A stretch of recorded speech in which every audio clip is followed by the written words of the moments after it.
ઉપલેટા તાલુકા સહકારી ખરીદ વેચાણ સંઘની 58મી સાધારણ સભામાં જિલ્લા બેંકના ચેરમેન જયેશભાઈ રાદડિયાની પ્રેરક ઉપસ્થિતિ. ઉપલેટા તાલુકા ખરીદ વેચાણ સંઘની 59મી સાધારણ સભામાં લીવા પટેલ સમાજ ખાતે સવારે 10 વાગે મળેલ, જેમાં શહેર અને તાલુકાના આગેવાનો, સહકારી મંડળીના પ્રમુખો વગેરે મોટી સંખ્યામાં ઉપસ્થિત રહ્યા હતા. કાર્યક્રમની શરૂઆતમાં ઉપસ્થિત મહેમાનોનું પોલારથી સ્વાગત કરવામાં આવેલ. આ પ્રસંગે સંઘના પ્રમુખ ગોપાલભાઈ સખિયાએ વાર્ષિક અહેવાલ રજૂ કરી મહેમાનોનું સ્વાગત કરેલ હતું. આ પ્રસંગે જિલ્લા બેંકના ચેરમેન અને ધારાસભ્ય જયેશભાઈ રાદડિયાએ પ્રેરક ઉપસ્થિતિ સાથે જરૂરી માર્ગદર્શન આપેલ હતા.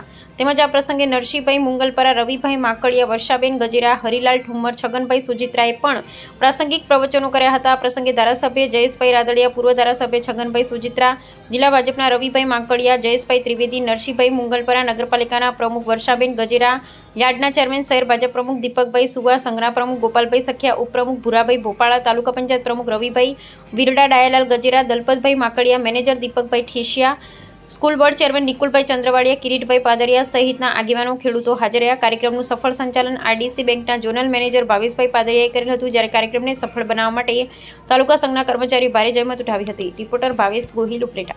હું હરિભાઈ ઠુમર આજરોજ ઉપલેટા લેવા પટેલ સમાજ ખાતે ઉપલેટા તાલુકા ખરીદ વેચાણ સંઘની સાધારણ સભા મળી હતી. ઉપલેટા તાલુકાના સહકારી પ્રવૃત્તિ સાથે જોડાયેલા તમામ મંડળીઓના પ્રમુખશ્રી, મંત્રીશ્રી અને કમિટીના સભ્યોશ્રી સહિત બહોળી સંખ્યામાં આજે ઉપસ્થિત રહ્યા હતા. અને ખાસ કરીને જેમના નામથી રાજકોટ જિલ્લાનું સહકારી માળખું ચાલે છે એવા જયેશભાઈ રાદડિયા ખાસ ઉપસ્થિત રહ્યા હતા. અને ખેડૂતોના છેવાડાના માણસ સુધી આ સહકારી પ્રવૃત્તિનો લાભ મળે એવા શુભ સંદેશો આપ્યો હતો. અને આજની સાધારણ સભામાં ઉપલેટા તાલુકા ખરીદ વેચાણ સંઘે 9 લાખ જેવો માતબાર નફો કરી અને 15% જેવું ડિવિડન્ડ જાહેર કર્યું છે. ત્યારે ગોપાલભાઈ સખિયા અને એની સમગ્ર ટીમને હું ખૂબ ખૂબ અભિનંદન આપું છું. જય સહકાર.